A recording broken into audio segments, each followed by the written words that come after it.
வணக்கம். திடீர்னு ஒரு பெரிய ஆஸ்பத்திரி செலவு வந்தா என்ன பண்ணுவீங்க? இந்த கேள்வி உலகம் முழுக்க நிறைய குடும்பங்களுக்கு ஒரு பெரிய தலைவலியா இருக்கு. இது ஏதோ தனிப்பட்ட மனுஷங்களோட பிரச்சனை மாதிரி தோணினாலும், ஒவ்வொரு நாடும் இதை எப்படியெல்லாம் சமாளிக்க முயற்சி பண்ணுதுங்கிறத பத்தி தான் நாம இன்னைக்கு விரிவாக பார்க்க போறோம். இந்த கேள்வி இது எங்கிருந்து வந்தது தெரியுமா? இந்தியா இன்சூரன்ஸ் ஏஜென்ட்டுகளுக்கான ஒரு பயிற்சி வீடியோல இருந்து எடுத்தது. நம்ம எல்லாருக்குமே வரக்கூடிய ஒரு சங்கடத்தை இது ரொம்ப அப்பட்டமா காட்டுது. அதாவது, எதிர்பார்க்காத நேரத்துல ஒரு மருத்துவ செலவு வந்தா என்ன பண்றது? இந்த உலகளாவிய சவால அமெரிக்காவும் இந்தியாவும் எப்படி எதிர்கொள்றாங்கன்னு நாம இப்ப பார்க்கலாம். சரி, முதல்ல நாம அமெரிக்காவுக்கு போவோம். அங்க இந்த நிதி நெருக்கடி ஒரு பெரிய கொள்கை மாற்றத்தால லட்சக்கணக்கான மக்களுக்கு இன்னும் மோசமாக போகுது. இந்த நம்பரை பாருங்க, 114%. இது என்னன்னு நினைக்கிறீங்க? 2025ஆம் வருஷம் கடைசியில அமெரிக்காவோட மலிவு விலை சுகாதார சட்டத்தின் கீழ சப்சிடி வாங்குறவங்களோட இன்சூரன்ஸ் பிரீமியம் சராசரியா இவ்வளவுதான் உயரப்போகுதாம். யோசிச்சு பாருங்க, இது பல குடும்பங்களோட பட்ஜெட்டையே தலைகீழா மாத்த போகுது. அப்போ ஏன் இந்த 114% உயர்வு? இதுக்கு காரணம் சப்சிடி கிளிஃப்னு சொல்ற ஒரு பாலிசி மாற்றம் தான். அதாவது, இப்போதைக்கு பல மிடில் கிளாஸ் குடும்பங்களுக்கு இன்சூரன்ஸ் வாங்க அரசாங்கம் உதவி பண்ணுது. ஆனா 2026ல இருந்து ஒரு குறிப்பிட்ட வருமானத்துக்கு மேல சம்பாதிக்கிற லட்சக்கணக்கான மக்கள் அந்த நிதி உதவியே பெரும் தகுதியை மொத்தமா இழந்துடுவாங்க. ஆனா பிரச்சனை இதோட நிக்கல. பிரீமியம் மட்டும் ஏறல. மக்கள் அதிக வரிகளை திரும்ப கட்ட வேண்டியிருக்கும். இல்லனா ரொம்பவே செலவு வைக்கிற பேரழிவு திட்டங்களை எடுக்க வேண்டிய கட்டாயத்துக்கு தள்ளப்படுவாங்க. இது எல்லாத்துக்கும் மேல இன்சூரன்ஸ் எடுக்க மக்களுக்கு உதவி பண்ற ஆலோசகர்களுக்கு அரசாங்கம் கொடுக்கிற நிதி 90% குறைஞ்சிருக்கு. சோ மக்களுக்கு நிதி ஆபத்து அதிகமாகறதோட ஆதரவும் இல்லாம போகுது. ஓகே, இப்போ தனிப்பட்ட மனுஷங்க பிரச்சனையிலேருந்து கொஞ்சம் வெளியே வந்து அமெரிக்காவோட ஒட்டுமொத்த சிஸ்டம பாப்போம். ஏன் அங்க மருத்துவ செலவு இவ்ளோ அதிகமா இருக்கு?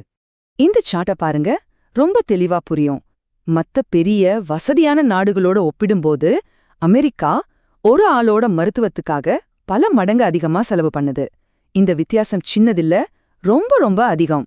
சரி, இவ்ளோ செலவு பண்றாங்களே, அதுக்கேத்த பலன் கிடைக்குதா? அதான் இல்ல. இந்த டைம்லைன் காட்டுற மாதிரி 1980ல மத்த பணக்கார நாடுகளுக்கு சமமா இருந்த அமெரிக்கர்களோட சராசரி ஆயுட்காலம் இப்போ 4 வருஷத்துக்கும் அதிகமா பின்தங்கியிருக்கு. சிம்பிளா சொல்லணும்னா, அவங்க நிறைய பணம் செலவு பண்றாங்க, ஆனா அவங்களோட ஆயுட்காலம் மத்த நாடுகளை விட குறைவா இருக்கு. அப்போ அந்த பணம் எல்லாம் எங்க தான் போகுது? இந்த டேபிள பார்த்தா புரியும். ஹாஸ்பிட்டல் செலவு, அட்மினிஸ்ட்ரேஷன் சார்ஜ், ஏன் மருந்து விலையில கூட அமெரிக்கா மத்தவங்கள விட பல மடங்கு அதிகமா செலவு பண்ணுது. இங்கதான் அந்த பெரிய ஓட்டையே இருக்கு. இது அமெரிக்காவோட கதை. இப்போ இதே சவால இந்தியா எப்படி ஒரு வேற மாதிரி கோணத்துல அணுகுதுன்னு பார்க்கலாம். நம்ம கையில இருக்கிறது இப்போ இந்தியாவின் 2025-26 மத்திய பட்ஜெட். இத வச்சுதான் அவங்களோட தேசிய அளவிலான ஹெல்த் கேர் பிளான் என்னன்னு நம்ம புரிஞ்சுக்க போறோம். இந்திய அரசோட அணுகுமுறை என்னன்னா, இன்வெஸ்ட்மெண்ட். சுகாதாரத்துறைக்கு நிதியை கணிசமா அதிகப்படுத்துறாங்க, நேஷனல் ஹெல்த் மிஷனுக்கு பெரிய தொகையை ஒதுக்குறாங்க, புதுசா மெடிக்கல் காலேஜ் வருது. இதெல்லாம் போதாதுன்னு ஆயுஷ்மான் பாரத் மாதிரி முக்கிய திட்டங்களை இப்போ கிக் வாக்கர்ஸ் வரைக்கும் கொண்டு போறாங்க. கவர்மெண்டோட பெரிய திட்டங்கள் ஒரு பக்கம் இருந்தாலும் தனிப்பட்ட மனுஷங்க கிட்ட எப்படி பேசுறாங்க? திரும்பவும் அந்த இன்சூரன்ஸ் ஏஜென்ட் சொன்னதை கேளுங்க. எவ்வளவு நேரடியான பவர்ஃபுல்லான ஒரு வாதம் பாருங்க. 10 லட்சம் ரூபாய் பில்லுக்கு பதிலா வெறும் 10,000 ரூபாய் கட்டுங்கன்னு சொல்றது எவ்வளவு அழுத்தமான வாதம். அந்த ட்ரெய்னிங் வீடியோல சொன்ன ஒரு நிஜ கதைய நீங்களே கேளுங்க. ஒருத்தர் 20,000 ரூபாய் பிரீமியம் கட்ட பணம் இல்லைன்னு சொல்லியிருக்கார். ஆனா திடீர்னு அவர் குடும்பத்துல ஒருத்தருக்கு 8 லட்சம் ரூபாய் சர்ஜரி தேவைப்பட்டிருக்கு. என்ன பண்ணுவாரு? கையில காசு இல்ல. தன்னோட 15 லட்சம் ரூபாய் மதிப்புள்ள நிலத்தை வெறும் 8 லட்சத்துக்கு அவசரமா வித்திருக்கார். கொடுமை என்னன்னா, கொஞ்ச நாள்லயே அந்த நிலத்தோட மதிப்பு 30 லட்சமா உயர்ந்திருக்கு. யோசிச்சு பாருங்க, ஒரு சின்ன பிரீமியம் கட்டாததால எவ்ளோ பெரிய இழப்பு. சரி, இப்போ இந்த 2 கதைகளையும் ஒன்னா சேர்த்து பார்ப்போம். அமெரிக்காவா இருந்தாலும் சரி, இந்தியாவா இருந்தாலும் சரி, 2 பேரும் ஒரே ஒரு அடிப்படை பிரச்சனையை தான் தீர்க்க முயற்சி பண்றாங்க. மருத்துவ செலவை எப்படி சமாளிக்கிறது? இதிலிருந்து நமக்கு என்ன தெரியுது? 2 நாடுகளும் 2 வேற வேற வழிய தேர்ந்தெடுத்திருக்கு.